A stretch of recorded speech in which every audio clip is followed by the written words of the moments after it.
Die Hände stützen nicht ab, die liegen nur noch da drauf, die Knie nehmen so ein bisschen die Wärme der Handfläche mit und die Pulsgefühl optimal. Nach vorne öffnen.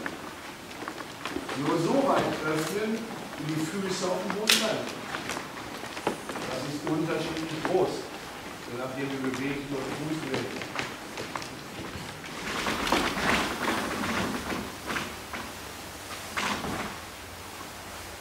Alle Bewegungen relativ entspannt.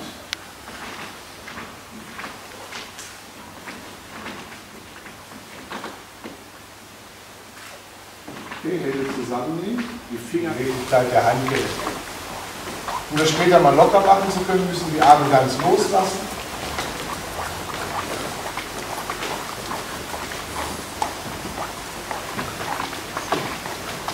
In die andere.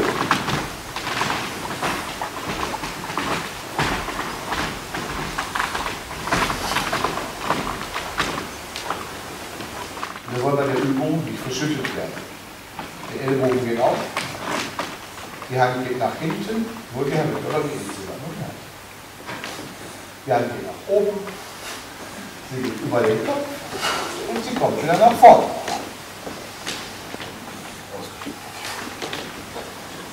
Ja, ruhig ein bisschen knirschen, Denken ist nicht hilfreich, einfach tun. Geht die rechte Hand mal nach unten, wir haben ja noch eine andere Hand, die fängt nach hinten an. Kreuzen den nach vorne.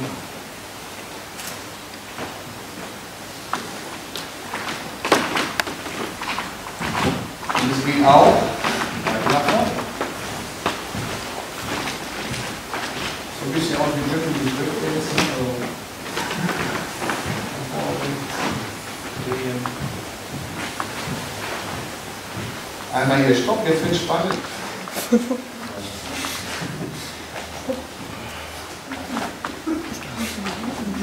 Einfach versuchen.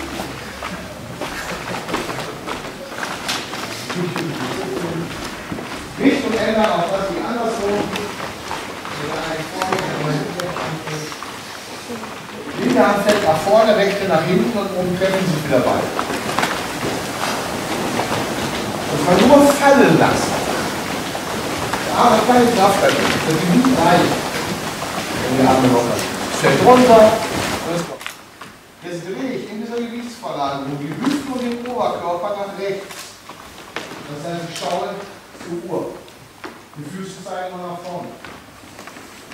Jetzt wechsle ich mein Gewicht nach hinten auf das linke Bein und behalte die Richtung bei. Ich schaue immer noch zur Uhr.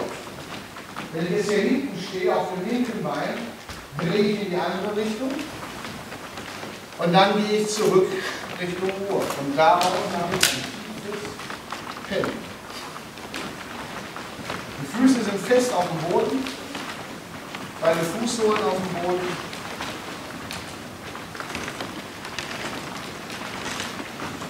Füße sind recht. Fließen die Kräfte bedeutet. Bei doppelter Schulterbreite habe ich schnell die Tendenz, mein Gewicht auf die Fußkanten zu schieben. Nicht mehr in der Mitte zu haben. Im ersten Moment merkt man das nicht. Wenn man jetzt alle an diesen Beinen zieht, habt ihr verloren. Das ist sowieso nach außen. Wenn einer zieht, bin ich weg. Stellt euch vor, ihr müsstet mit den Knien einen Stock festhalten. Ja? Schließende Kräfte. Und wenn ihr hier oben schließt, werdet ihr unten feststellen, einfach mal probieren, wie plötzlich das Gewicht in der Mitte auf den Fußsohle kommt. Zack. Und jetzt ist der Stand zu. Jetzt ziehe ich da gar nicht. Vorsicht, das rechte Bein streckt sich, der Oberkörper geht rum und richtet sich auf. Dann gehe ich wieder runter, zur Mitte und richte mich hier wieder auf. Nicht hochkommen. Andere Seite, linker Fuß streckt. Das heißt, der Kopf beschreibt Viertelkreise zusammen mit den Knien.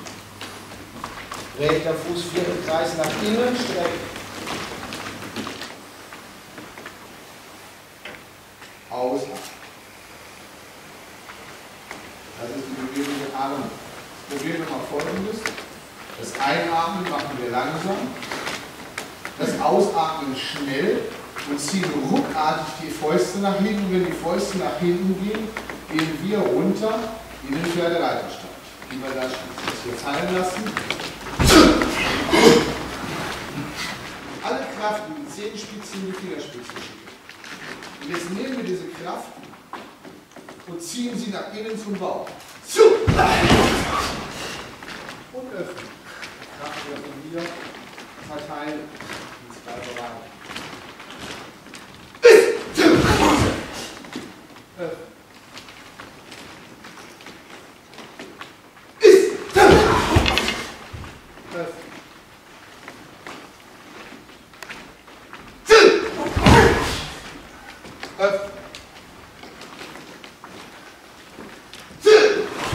Unten bleiben. Das kommt die richtige Übung. Ein Kommando, schnell hoch, schnell runter. Ist! Super gut. Super. Ist! Und weiter nach vorne. Nächste Bewegung wieder. Vor. Ist! Vor. Ist!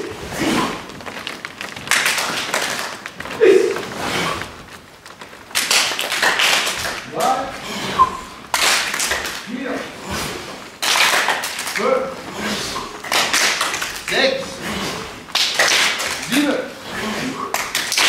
8, 9, 10. Und die vorletzte zur Hüfte. Gegen den Moment der linken Fuß nach hinten, macht einen Schritt auf Kreuz, drehen nach wieder geschlossen. Um zu lernen, in einer Bewegung sich zu verdichten. Nach hinten, linker Fuß auf Kreuz, unten drehen. Wunderbar. 6, 7, 8, ein, auf, ein, auf, ein, auf, ein, auf, ein, auf.